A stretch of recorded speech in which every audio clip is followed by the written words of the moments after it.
Bienvenidos a este capítulo del podcast del Grupo 19. En esta ocasión hablaremos de conceptos farmacológicos y compartiremos experiencias relacionadas con el uso de antiarrítmicos dentro de las unidades de paciente crítico. Recordemos que las arritmias constituyen un problema común en la práctica clínica y habitualmente son necesarias medidas farmacológicas para poder manejarlas, ya que si no se tratan pueden desencadenar anomalías y condiciones más graves o incluso letales.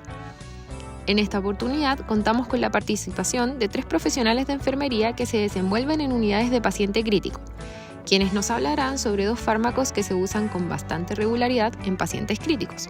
Estos son la amiodarona y la atropina. Elizabeth, bienvenida. Quisiera partir hablando sobre la amiodarona, fármaco de uso frecuente para el manejo de taquiarritmias. ¿Qué nos podrías contar? Hola, un gran saludo para todos. Mi nombre es Elizabeth. Muchas gracias por esta invitación. Y bueno, para comenzar hablando de la amiodarona, este es un antiarrítmico de clase 3, que prolonga la duración del potencial de acción y retrasa la despolarización en el miocardio, enlenteciendo la conducción debido a la inhibición no competitiva de los receptores alfa y receptores beta, ayudándonos así en el manejo de las taquiarritmias. Hola a todos, yo soy Matías y muchas gracias por la invitación. Quisiera agregar que gracias a este mecanismo, con el uso de amiodarona, logramos bloquear el automatismo del nódulo sinusal y la inhibición de la entrada de calcio y sodio, lo que disminuye la velocidad de conducción, lo que nos lleva como resultado la disminución de la frecuencia cardíaca, que es el efecto que buscamos con la administración de la amiodarona. ¡Qué interesante! ¿Y qué me podrían contar sobre su farmacocinética y farmacodinamia? Daniela, ¿nos podrías comentar sobre esas características? Hola a todos, mi nombre es Daniela. Es un gusto estar aquí, así que 1.000.000 de gracias por la invitación al podcast. Efectivamente, la amiodarona, cuando se administra de forma endovenosa, logra una concentración plasmática máxima de 5 a 10 minutos. Y cuando se administra de forma oral es más o menos de 3 a 7 horas. Esta se metaboliza en el hígado, con una eliminación bien compleja, ya que de forma rápida la mitad del fármaco se elimina de 3 a 10 días, y el resto se puede demorar varias semanas, así que hay que tener en consideración que sus efectos pueden persistir de 1 a 3 meses. Ojo, que con el uso de amiodarona eleva las concentraciones de muchos fármacos, como las estatinas, digoxina y la warfarina, por lo que estas requieren un ajuste de dosis en caso de la administración conjunta. Así es. Por ejemplo, en el caso de la warfarina, se debe observar de cerca el tiempo de protrombina. También quisiera destacar que este fármaco alarga el potencial de acción y por lo tanto el periodo refractario efectivo, prolongando el intervalo QT, lo que podría generar arritmias más complejas como las arritmias ventriculares, síncope e incluso la muerte súbita. También puede aparecer difusión tiroidea debido a la inhibición de captación de hormonas tiroideas por su particular parecido estructural que tiene a estas. Y al ser un fármaco que se distribuye ampliamente en tejido adiposo, renal, hepático y pulmonar, puede dar origen a toxicidad en estos mismos tejidos, generando, por ejemplo en el pulmón, fibrosis pulmonar. Colegas, como parte de nuestra labor, ¿me pueden hablar un poco sobre los cuidados que debemos tener como enfermeros a la hora de administrar la amiodarona a algún paciente? Quizás podrían contarnos alguna experiencia ligada al uso de este fármaco durante la atención clínica. Bueno, la verdad que como enfermeros clínicos en unidades de paciente crítico, debo destacar que siempre debemos conocer los antecedentes de nuestro paciente, dado que no se debe indicar la amiodarona, por ejemplo, en casos de embarazo o lactancia. Se debe tener precaución también en insuficiencia hepática y tampoco se debe administrar en pacientes que sean alérgicos al yodo. Sí, sumado a eso me gustaría agregar una experiencia personal con el uso del fármaco. Hace un tiempo me tocó atender a una paciente con indicación de infusión continua de amiodarona, donde se produjo una extravasación en la vía venosa y lamentablemente por esto la paciente hizo una necrosis de la zona de inserción del catéter venoso.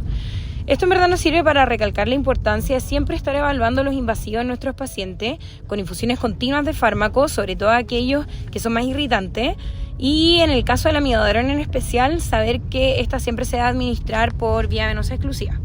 Sí, quería recordarles también a nuestros oyentes que siempre debemos tener una monitorización cardíaca continua y respecto a interacciones o precauciones con otros fármacos, no se debe administrar en conjunto con aquellos que prolonguen el intervalo QT y si el paciente está con digoxina, teofilina, monitorizar los niveles sanguíneos y disminuir dosis farmacológicas. Chicos, muchas gracias por toda la información. Ahora pasaremos a otro tema. Hablaremos de la atropina, antiarrítmico muy interesante, que en lugar de usarse para las taquiarritmias, se usa para todo lo contrario, bradiarritmias. Cuéntanos sobre este fármaco, Daniela, por favor. La atropina es un antagonista muscarínico o anticolinérgico. Actúa compitiendo con la acetilcolina en los receptores muscarínicos, evitando su fijación, suprimiendo los efectos del sistema nervioso parasimpático. En el caso del corazón, acelera el ritmo cardíaco y aumenta la velocidad de conducción. Quisiera complementar también que tras la administración endovenosa, el aumento de la frecuencia cardíaca ocurre entre 2 a 4 minutos, con unas concentraciones plasmáticas máximas de atropina intramuscular que se alcanzan a eso de los 30 minutos. Este fármaco se distribuye extensamente en todo el cuerpo, atravesando tanto la barrera hematoencefálica como la barrera placentaria.